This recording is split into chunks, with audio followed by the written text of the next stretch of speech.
আলহামদুলিল্লাহ পুরো বাসার 40-50 জনের জন্য একটা খাসি কুরবানি দিয়েছি এবং সবাইকে আজকে আমি আপ্যায়ন করে খাওয়াচ্ছি। হেড ওভার মিলসের আজকের ব্লগটি আমাদের ফ্যামিলি গেট টুগেদার নিয়ে। ঈদের পরে আমরা সবাই একত্রিত হয়েছিলাম, আর এই রাতে আমরা সবাই খুবই আনন্দ করেছি। বিভিন্ন ধরনের খাবার রান্না হয়েছিল, সেইটার উপরই আমাদের ব্লগটি হচ্ছে। আপনারা পুরো ব্লগটি দেখবেন আশা করি। বাচ্চারা পার্টিসিপেট করেছিল হাড়ি ভাঙা খেলায়। এই যে এখানে দেখতে পাচ্ছেন সব বাচ্চারা পার্টিসিপেট করেছে এখানে, যারা চোখ বাঁধা অবস্থায় আছে এবং ওই নির্দিষ্ট স্থানে রাখা হাড়ি যে ভাঙতে হবে। যদিও বড়রাও পার্টিসিপেট করেছিল, বাট সেই ভিডিওগুলো করা হয়নি, তাই এই ব্লগে সেগুলো দেওয়া যাচ্ছে না। আরও হচ্ছে বড়রা মূলত ব্যস্ত ছিল হচ্ছে খাবার রান্নায়। আমরা সেদিন গারলের মাংস খেয়েছিলাম, আর সাথে পোলাও ছিল, ডিমের কোরমা। এক একজন এক এক রকম খাবার রান্না করেছিল। গারল অনেকটা খাসির মাংসের মতো, আমাদের যে খাসি আছে সেরকম। মূলত রান্না করেছিল মিলন ভাই আর দুর্জয়। সারা রাত সবাই জেগেছিলাম, আর রাতটা ভোলার মতো না, খুবই আনন্দ হয়েছিল। এক সাইডে খাবার রান্না হচ্ছে, অন্যদিকে বাচ্চারা বিভিন্ন গেমে পার্টিসিপেট করছে। ছোট বাচ্চাগুলাই সবচেয়ে বেশি এক্সাইটেড ছিল, ওরা সবচেয়ে বেশি আনন্দ করেছে।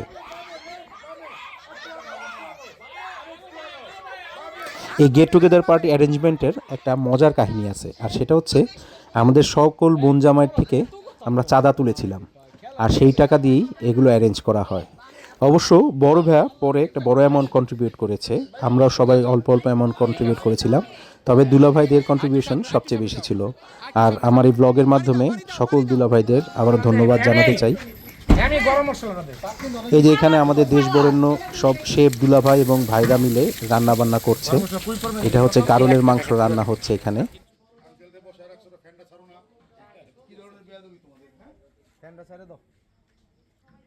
গারলের মাংস না, এই যে মেজু ভাইয়া তার রান্নার জাদু দেখাচ্ছে এখানে।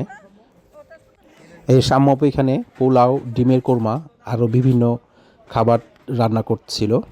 যদিও গোপন সূত্রে খবর পেয়েছি যে সাম্যপু আসলে মূলত আরও আমাদের হেল্পিং হ্যান্ডের সাহায্য নিয়েছিল।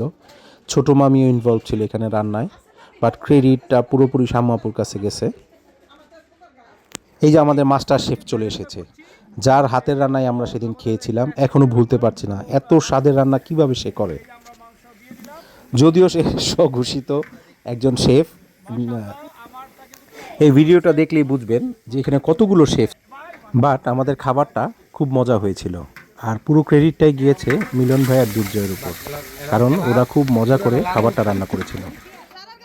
সারা ভিডিও জুড়ে অ্যামির কথা শোনা গেল, কোনো কাজেই অ্যামি ছিল না, ও শুধু এদিক ওদিক দৌড়াদৌড়ি করছিল আর রান্নার মাঝখান থেকেই খাবার খাচ্ছিল। 50 জনের জন্য একটা খাসি কুরবানি দিয়েছি এবং সবাইকে আজকে আমি আপ্যায়ন করে খাওয়াচ্ছি, নিজে রান্না করে। এটা গারলটা, এইটাই সেই গারলটা। আচ্ছা, তুমি গারলটার ছবিটা কিন্তু আগে দিও। আচ্ছা,